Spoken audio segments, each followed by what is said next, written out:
लू शेंग ने अपनी आंखें बंद कर लीं, अपना हाथ अपनी छाती पर रखा और सम्मान के रूप में यान यीजुओ को झुकाया और एक जिज्ञासु भाव के साथ अपने मार्शल पथ को त्याग दिया।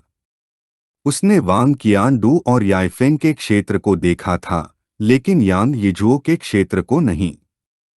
यान यीजुओ ने चुपचाप जमीन पर टकटकी लगाना शुरू कर दिया और फिर उसके चेहरे पर मुस्कान फैल गई। यह देखते ही लू शेंग का ध्यान उस पर केंद्रित हो गया। कुछ ही देर बाद यान यीजुओ ने लू शेंग को अपना मार्शल पथ दिखाने का फैसला किया और जब उसका शरीर हरे मार्शल ऊर्जा से घिरा हुआ था, तो उसने अपना हाथ आगे बढ़ाया। एक प्रसन्न भाव के साथ यान यीजुओ ने हवा को नियंत्रित करना शुरू कर दिया। लू शेंग जो सामने खड़ा था, चुपचाप ध्यान से देख रहा था। कुछ ही देर बाद यान यीजुओ की ऊर्जा एक गो बोर्ड में बदल गई। लू शेंग का ध्यान उस पर केंद्रित था और उसकी आंखें आश्चर्य और भ्रम में चौड़ी हो गईं।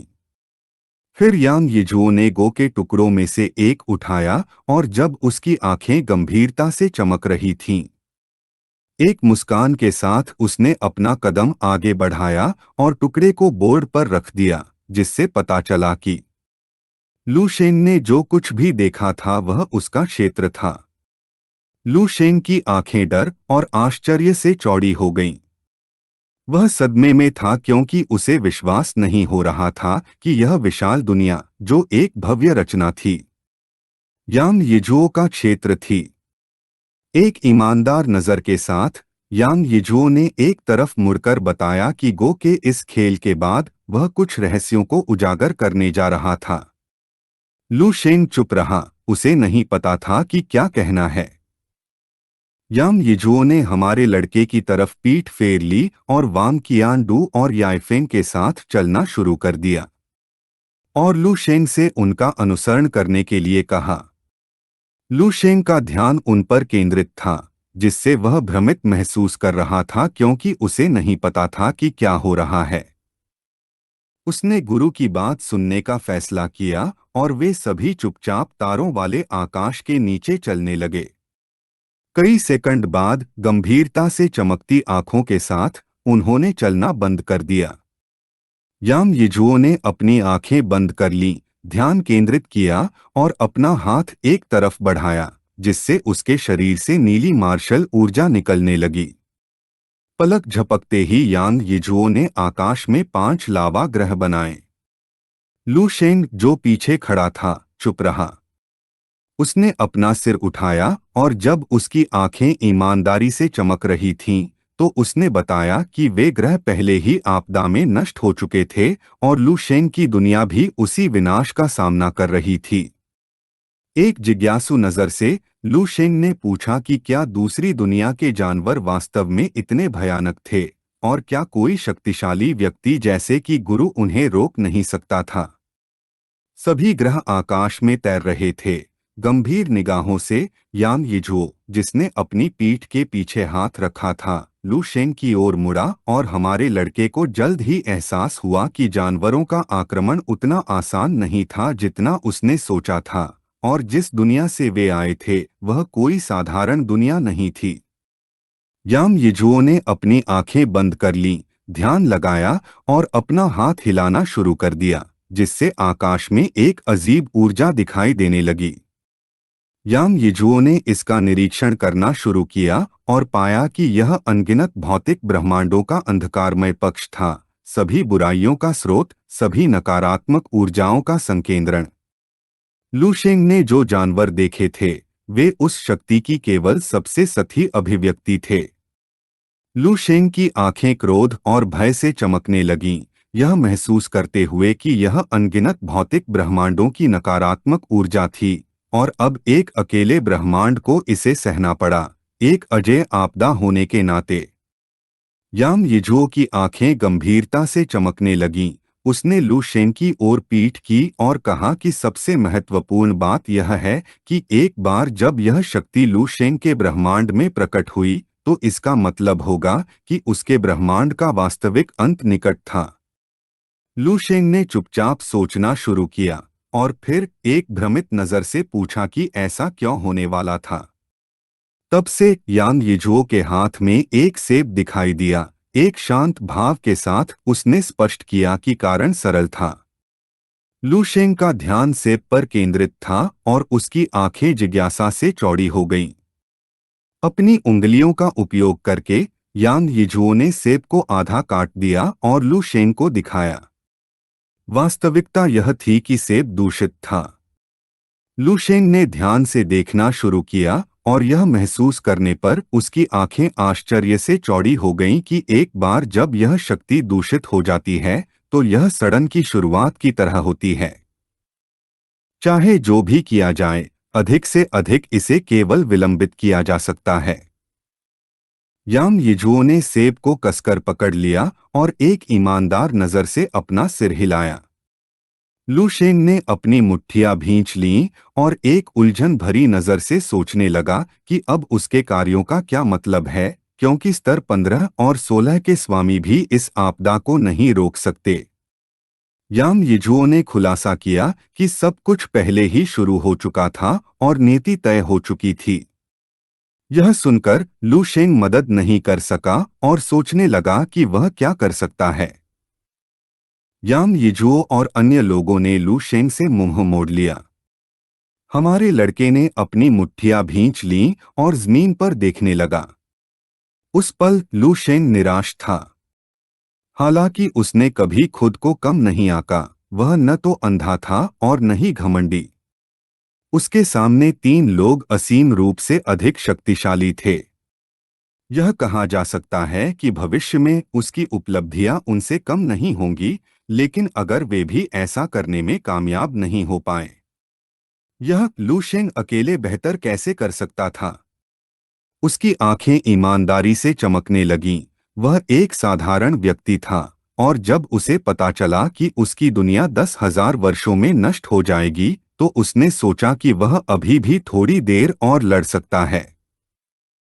लेकिन ब्रह्मांड का विनाश बहुत बड़ा था, इसलिए वह कुछ नहीं कर सकता था। आंखों में खुशी के साथ चमकते हुए वांग क्यूई और डुआन याइफेंग ने मुड़कर देखा, जबकि यान यीजुओ ने हमारे लड़के की ओर पीठ करना जारी रखा। लू शेंग ने अपने गुरु की ओर देखना शुरू किया और उल्लेख किया कि हाल ही में उसने स्तर 15 की मांग देखी थी, यहाँ तक कि 16 की भी।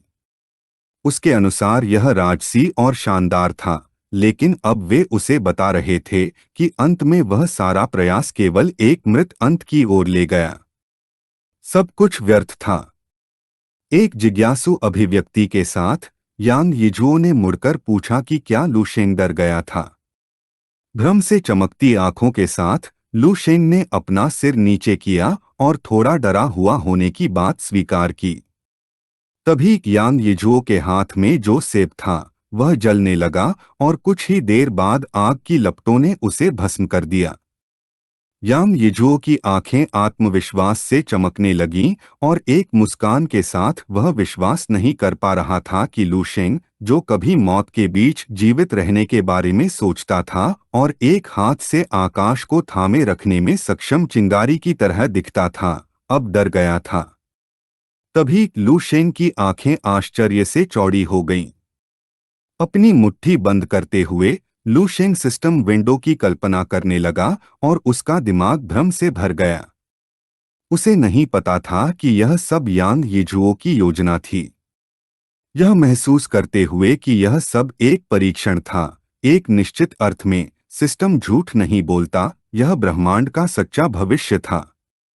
मुस्कुराते हुए यान यीजुओ ने मुड़कर लू शेंग की ओर अपना हाथ बढ़ाया और बताया कि पहले लू शेंग एक साधारण हाई स्कूल का छात्र था जिसने मार्शल पथ शुरू नहीं किया था और अभी भी दुनिया को बचाने का दृढ़ संकल्प था। अब वह पहले से लाखों गुना अधिक शक्तिशाली था और उसी सर्वोच्च आपदा का सामना करते हुए अब वह पीछे हटना चाहता था। एक हर्षित नजर के साथ वांग क्यूई और डुआन याइफेंग मुस्कुराने लगे। यान यीजुओ ने अपनी आंखें बंद कर लीं और उसके चेहरे पर मुस्कान फैल गई। उसने लू शेंग से कहा कि वह यह न भूले कि उसे उनका समर्थन प्राप्त है। लू शेंग की आंखें आश्चर्य से चौड़ी हो गईं और वह चुपचाप सोचने लगा। एक ईमानदार अभिव्यक्ति के साथ उसने स्वीकार किया कि पहले वह बेकार था लेकिन कुछ भी करने की हिम्मत रखता था, और अब लाखों गुना अधिक शक्तिशाली होने के कारण वह कायर बन गया है। क्रोध से चमकती आंखों के साथ लू शेंग ने अपनी मुट्ठी भींच ली और महसूस किया कि एक योद्धा जितना अधिक शक्तिशाली होता है, उसका दृढ़ संकल्प उतना ही कम होता है। यांग यीजुओ ने उत्सुकता से पूछा कि क्या लू शेंग को समझ में आ गया है और क्या उसने अपना आत्मविश्वास वापस पा लिया है।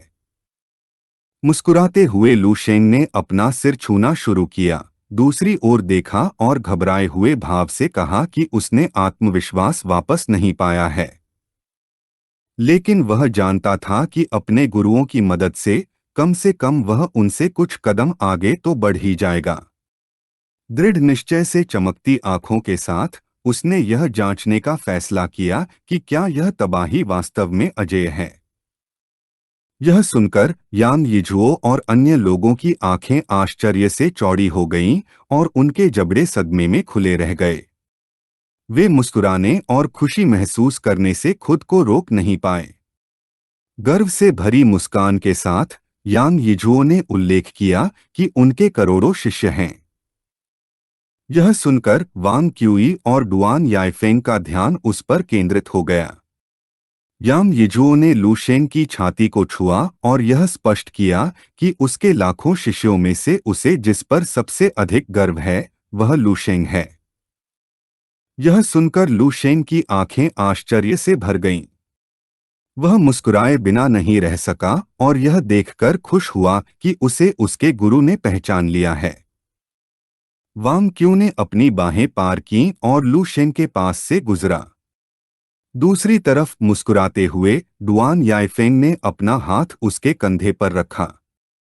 वे लू शेंग के चारों ओर खड़े थे और अब जब हमारा लड़का कुछ कदम आगे बढ़ने को तैयार था तो उन्होंने अपनी पूरी ताकत से उसकी मदद करने का फैसला किया। भ्रमित नजर से लू शेंग ने अपना सिर इधर-उधर घुमाना शुरू कर दिया। वांग क्यू ने ध्यान केंद्रित किया और उसके शरीर से एक शक्तिशाली मार्शल ऊर्जा निकलने लगी। उसका डोमेन, सितारों का डोमेन, अब पूरा हो गया था और वह इसे लू शेंग को देने जा रहा था। वांग क्यू ने अपनी शक्ति का इस्तेमाल किया और उसकी ऊर्जा लू शेंग की ओर निकल गई। धीरे धीरे यह लू शेंग के शरीर में प्रवेश करने लगा, जिससे उसे भयंकर दर्द होने लगा। लू शेंग की आंखें भ्रम और भय से चौड़ी हो गईं। उसे नहीं पता था कि वह मरने वाला है या नहीं। ऊर्जा लू शेंग के शरीर के साथ विलीन हो गई। आश्चर्यचकित नजर से उसने महसूस किया कि यह अनंत अग्नि थी। यह उससे बिल्कुल अलग था जो उसने पहले सीखा था। इस समय वांग क्यू ने उसे बिना किसी आरक्षण के अपने स्तर 15 मार्शल आर्ट का ज्ञान दिया था। डुआन याइफेंग ने भी ध्यान केंद्रित किया और उसके हाथों में एक क्रिस्टल बॉल दिखाई दी। उसके छोटे साथी शिष्य ने वह सब कुछ बता दिया था जो वह जानता था। इसलिए अधिक अनुभवी शिष्य के रूप में वह पीछे नहीं रह सकता था। उसने लू शेंग को अपना दिव्य क्रिस्टल डोमेन देने का फैसला किया। डुआन याइफेंग की ऊर्जा भी लू शेंग के शरीर में प्रवेश करने लगी। हमारे लड़के ने अपना मुंह खोला और दर्द में चीखना शुरू कर दिया। उनकी ऊर्जाएं लू शेंग के शरीर से बाहर आना शुरू हो गया। उसका ध्यान अपने हाथों पर केंद्रित था। यह परम किनारा था, दिव्यता का प्रकाश था। उसने 2 स्तर 15 डोमेन प्राप्त किए थे। एक मुस्कान के साथ यांग यीझोउ ने अपनी ठोड़ी को छूना शुरू किया और उल्लेख किया कि लू शेंग को अपना डोमेन प्राप्त करने में अभी भी थोड़ा समय है। उसने अपना हाथ लू शेंग की ओर बढ़ाया और उसके माथे को छुआ, जिससे उसकी आंखें आश्चर्य में चौड़ी हो गईं। यांग यीझोउ की ऊर्जा लू शेंग के शरीर में प्रवेश कर गई और वह अंतरिक्ष में प्रकट हुआ। यांग यीझोउ ने उसे एक ब्रह्मांड दिया था। लू शेंग सदमे से स्तब्ध था क्योंकि उसे नहीं पता था कि क्या हो रहा है। खुशी से चमकती आंखों के साथ यांग यीझोउ ने मुस्कुराना शुरू कर दिया। उसे उम्मीद थी कि लूशेन वह प्राप्त कर सकता है जो वह चाहता था। इस वीडियो का अंत है। अगर आप लोग अगला भाग देखना चाहते हैं तो हमारे चैनल को सब्सक्राइब करें, वीडियो को शेयर करें और लाइक करें।